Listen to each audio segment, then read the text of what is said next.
ನಮ್ಮ ಪುನೀತ್ ಅಪ್ಪು ಬದುಕಬಹುದಾಗಿತ್ತ.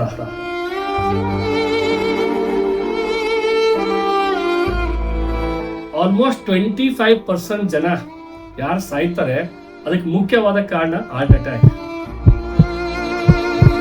ನಮ್ಮ ಪುನೀತ್ ರಾಜ್ಕುಮಾರ್ ಅವರು ತೀರಿಕೊಂಡಂತ ಕಾರಣವೂ ಸಹ ಅದೇ. ಬರೀ 30 ವರ್ಷ 35 ವರ್ಷ ಯುವಕರು ಸಹ ಈ ಹಾರ್ಟ್ ಅಟ್ಯಾಕ್ ನಿಂದ ಸಾಯ್ತಾ ಇದ್ದಾರೆ. ಒಬ್ಬ cardiac surgeon, heart specialist 16,000 operation ಮಾಡಿ ಎಷ್ಟೋ ಸಾವಿರಾರು ಜನ ಜೀವನ ಉಳಿಸಿದ್ರು. ಆ ಮನುಷ್ಯ ಹಾರ್ಟ್ ಅಟ್ಯಾಕ್ ಆಗಿ ತೀರ್ಕೊಂಡ್ರು.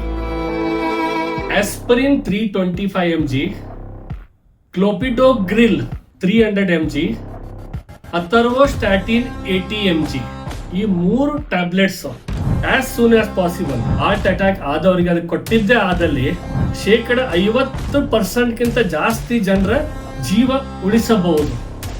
ಪುನೀತ್ ರಾಜ್ಕುಮಾರ್ ಅವರಿಗೆ ಹಾರ್ಟ್ ಅಟ್ಯಾಕ್ ಆದಾಗ ಈ ಎಮರ್ಜೆನ್ಸಿ ಮೆಡಿಸಿನ್ಸ್ ಅವರಿಗೆ ಇಮಿಡಿಯೇಟ್ಲಿ ಸಿಕ್ಕಿದ್ರೆ ಬಹುಶಃ ಅಪ್ಪು ಅವ್ರು ನಮ್ಮ ಜೊತೆಗೆ ಇರ್ತಾ ಇದ್ರು ಅಂತ ನಂಬಿಕೆ